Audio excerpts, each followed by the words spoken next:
Lalu tepatkah demi menghemat biaya politik, sistem pemilihan kepala daerah dikembalikan pada mekanisme lewat DPRD?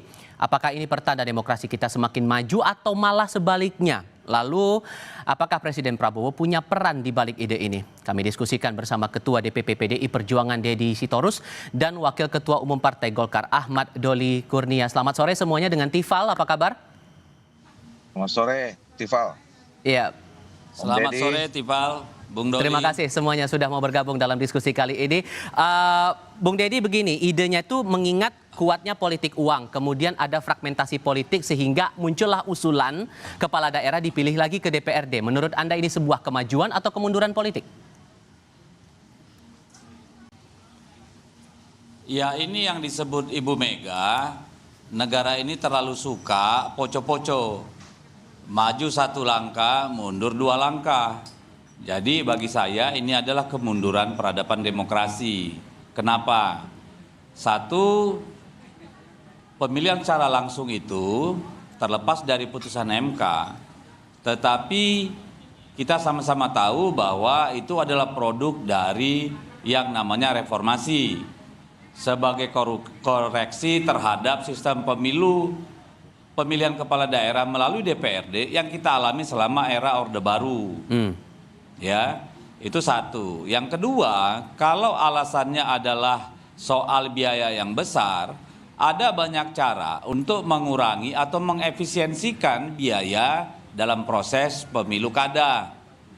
Kan begitu, misalnya dengan e-voting atau penggunaan sistem seperti yang di India misalnya yang penduduknya 1,5 miliar itu bisa pilkada tidak berbiaya mahal.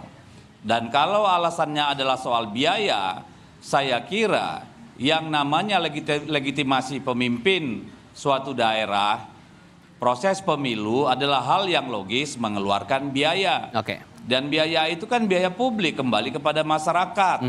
Kan gitu nih. Ya. Lalu yang kedua, kalau soal politik uang tidak menjadi solusi. Karena apa? Saya bisa pastikan kalau dipilih oleh DPRD, politik uang itu juga akan gila-gilaan, tapi terkonsentrasi pada elit. Elit di DPRD, pimpinan partai di bawah hingga tingkat pusat. Nah, Kalau ini bicara tentang buruknya sistem money politik dalam pemilu, maka mari kita lihat, itu adalah sebuah proses. Amerika pun dulu politik bansos, politik uang itu ada di awal-awal sistem pemilu. Tapi seiring dengan proses peradaban yang lebih baik, akhirnya itu menghilang. Dan Bang Deddy, kalau mau tahan dulu. mengatasi money politik, tentu apa? Instrumen penegakan hukum, pengawasan yang harus diperkuat. Nah, Bukan saya kasih lompat kesempatan kembali ke Bang pemilihan Doli. DPRD. Saya kasih kesempatan ke Bang Doli kalau begitu.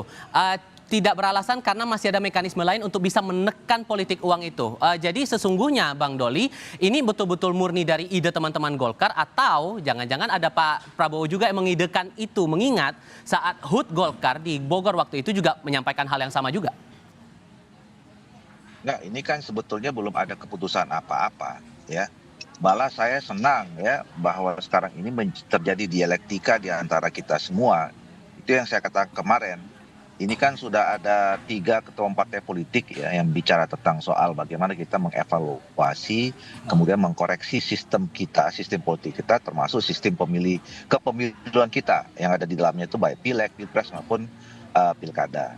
Ya, yang kita rindukan selama ini harus dibuka sebetulnya pembahasan ini secara terbuka, terutama oleh pembuat undang-undang, DPR dan pemerintah. Gitu. Tapi oke lah. Dan sekarang kan menjadi sesuatu yang kita diskusikan secara baik. Nah, opsi-opsinya banyak. Ya, kalau misalnya ditanya Golkar, kita belum memutuskan apakah kita kembali ke DPRD, ya. Cuman kita harus berangkat dulu. Saya kira apa tadi yang disampaikan oleh Bu Deddy itu kan ekses pelaksanaan demokrasi kita yang harus kita selalu inginkan untuk ditutupi, ya. Harus kita koreksi, harus kita selesaikan.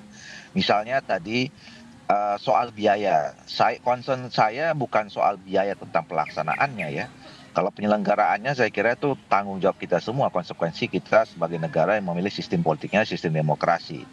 Tetapi isu tentang biaya politik itu lebih pada praktik moral hazard pemilu, ya, ekses-ekses pelaksanaan di mana budaya pragmatisme kita ini semakin lama semakin tumbuh berkembang subur gitu di masyarakat kita. Ini yang harus kita cari. Apakah kemudian dengan ekses itu penyebab, dan bukankah kemudian itulah yang membuat kita jadi makin dewasa dalam berpolitik, berdemokrasi, Bang Doli? masa orang suka duit dengan cara memilih itu bukan tema dewasa dong. Itu kan malah merusak kita. Orang memilih bukan kerja objektivitas, tapi kena kita dibayar dengan sesuatu, diiming-iming sesuatu, kan nggak jadi objektif. Itu malah tambah kekanak-kanakan gitu loh. Nah, itu yang mau kita perangi. Nah, pertanyaannya memang apakah kemudian ketika kita sepakati kembali ke tidak langsung itu selesai? Ya belum tentu juga gitu loh. Nah, makanya kalau kami ini sekarang kalau dalam posisi Golkar itu sedang mengkaji. Makanya dalam kajian itu ada 2 opsi.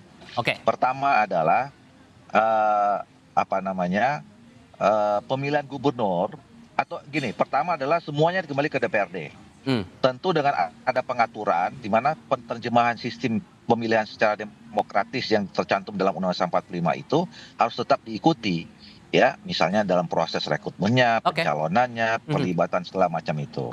Tapi yang udah pasti kami mendukung pemilihan gubernur itu di DPRD saja, karena dia kan kepanjangan tangan dari pemerintah pusat. Sementara heavy kita di Indonesia ini kan daerah otonom itu ada di kabupaten kota. Tapi dari 2 opsi itu ada peran Pak Prabowo juga nggak yang memberikan ide, Bang Doli? Kok kemudian kenapa ya ditarik ini kan kita bicara tentang soal sikap masing-masing atau kajian dalam partai politik ya. Saya tidak tahu apakah ada komunikasi langsung khusus terkait itu dengan Pak Prabowo dengan ketua partai politik yang lain termasuk ketua partai Golkar.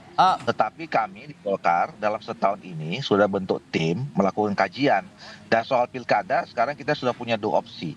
Opsi yang tadi pertama itu, yang kedua yang kabupaten kota kita pertimbangkan untuk asimetris gitu. Bang Deddy, apa yang Anda khawatirkan kemudian kalau ini bakal terjadi pemilihan kepala daerah lewat DPRD? Ekses itu Anda juga khawatirkan terjadi atau malah bisa ditangani sebetulnya? Satu soal provinsi ya. Kalau saya pribadi, kalau untuk gubernur dipilih oleh DPRD atau bahkan ditunjuk oleh presiden, saya kira itu ide yang pantas kita diskusikan lebih jauh. Kenapa? Karena saya justru merasa bahwa pemerintahan provinsi itu tidak efektif karena terjadi dualisme dalam hal pelaksanaan program, anggaran, kewenangan dan sebagainya. Kalau gubernur itu mau dibuat benar-benar sebagai perpanjangan tangan pemerintah pusat, maka dia harus murni hanya administratif. Tugasnya tidak seperti sekarang, kewenangannya tidak seperti sekarang. Misalnya anggaran untuk SMA, SMK atau kewenangannya serahkan pada pemerintah daerah. Infrastruktur serahkan pada pemerintah daerah.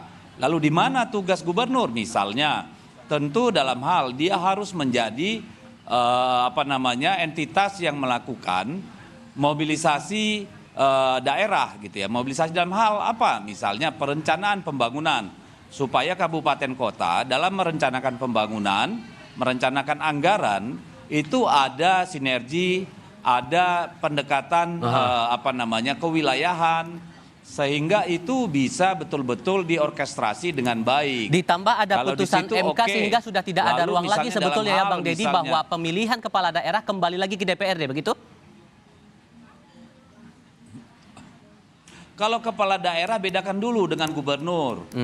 Ya, tadi kita bicara kepala daerah itu kalau saya pribadi membaginya antara tadi kabupaten kota dengan provinsi.